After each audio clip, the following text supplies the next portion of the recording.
Hi, 702. Welcome to your Module 2 walkthrough. So for Module 2, we're still working on EESJ and our understanding of ethics, equity, and social justice. We're also going to be working with our COPs. So down here, you can see that this module is actually going to take us 2 weeks. And part of that has to do with you need to meet with your COPs and arrange that meeting. We'd like to give you plenty of time. The time on task this week are basically a suggestion. The required readings, it says here, 5 hours. You can divide that up over the weeks. You may read half and half. You may do some of the other things above. So just take this as a guideline. All right. These are the articles that we are reading this week. It is really, really important that you read these articles. This is the very basis of how we're going to start discussing these issues and how we're going to start refining our concepts so that we can write about them and talk about them together. It kind of gets us all on the same page. Now, they're different and they have different concepts and constructs, and some of these may speak to you and your context or your personal experiences in different ways. As you read these, make notes about that. Really engage with the text. Highlight concepts that speak to you or make you think about your context, or maybe even that you don't agree with that you want to talk more about. But it's really important, particularly for this module. This is a lot about the content that we are going to share so that we can go through these issues and understand them together. All right, so you have a required learning materials. You must read all of these. I'm going to assume, and your classmates who are going to be working with you are also going to assume that you have read these. We also have choice learning materials. What this doesn't mean is it optional learning materials. It means that you should read 2 more of these articles or watch 2 of these movies or listen to 2 of the podcasts or some combination of that. The choice part is which ones you want to read. Now, this is your chance to learn more about something you want to learn about. The required readings are carefully curated to have kind of to help us with our EESJ and critical inquiry. The choice readings can extend some of that, but they go into different fields and areas. So let me show you what that looks like. Okay. So when you go to the choice reading link, you're going to go to this document. These are curated by instructors over time. Generally, they're under categories like critical inquiry. You might want to read more about race. You might want to read more about gender, policy, activism, indigenous studies. There's different areas that you might look at. You want to choose 2 of those, and that's kind of your unique offering to our collaborative work is these different choice materials. All right, so again, read. Make sure you really engage with these required materials. This is the basis of what we're going to be working with. The choice materials, you're going to choose 2 and go through those, but those are more about what you're interested in and which direction you want to look more at. All right. Okay.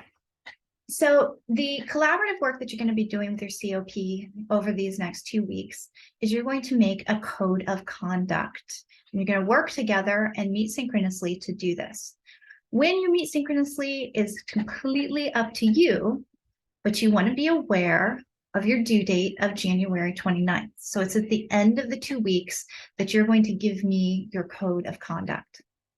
Now, we supplied a few things for you. We supplied a template, which is a real bare bones template of the things that we'd like to see in your code of conduct. Some of them are logistics, some of them are conceptual. And I want to show you 2 examples, and I hope that you look at these even closer. I really, really encourage your group to make this code of conduct, this document, your own. You may add things, you may rename things.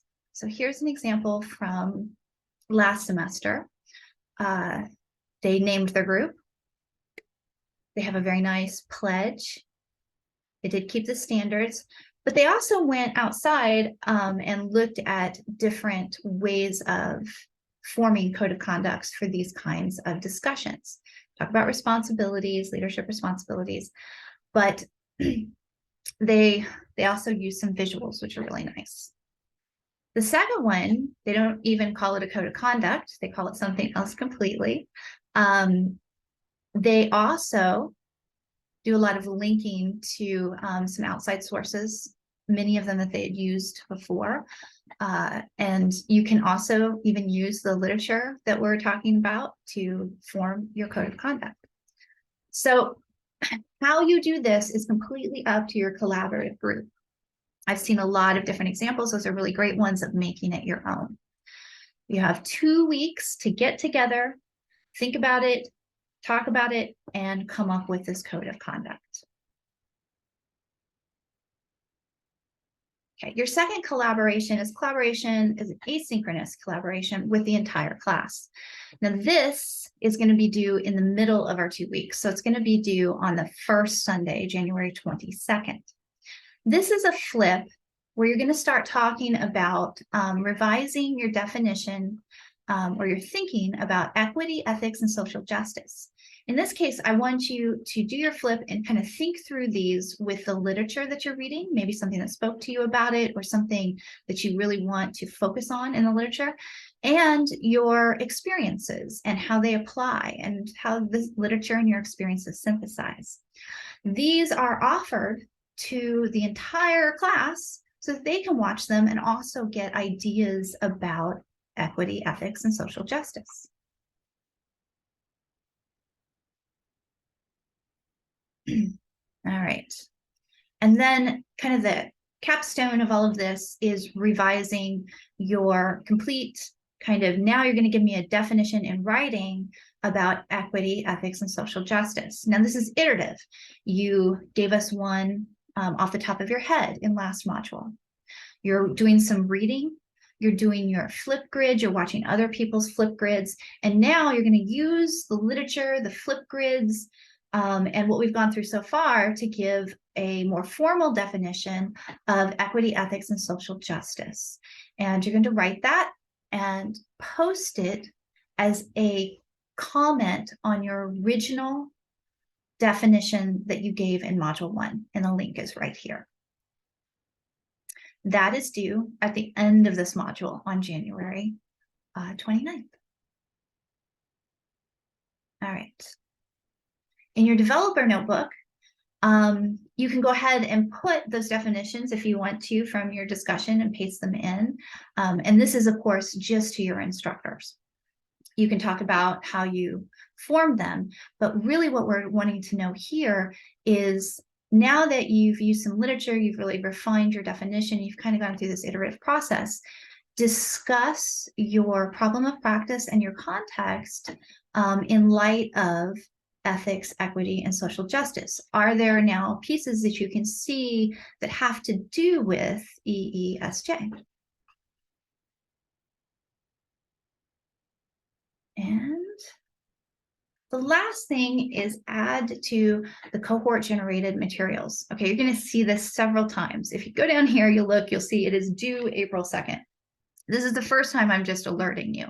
It's possible that you have been reading things that are not on our choice list or on a required reading that really help you understand things about equity, ethics, social justice, and critical inquiry.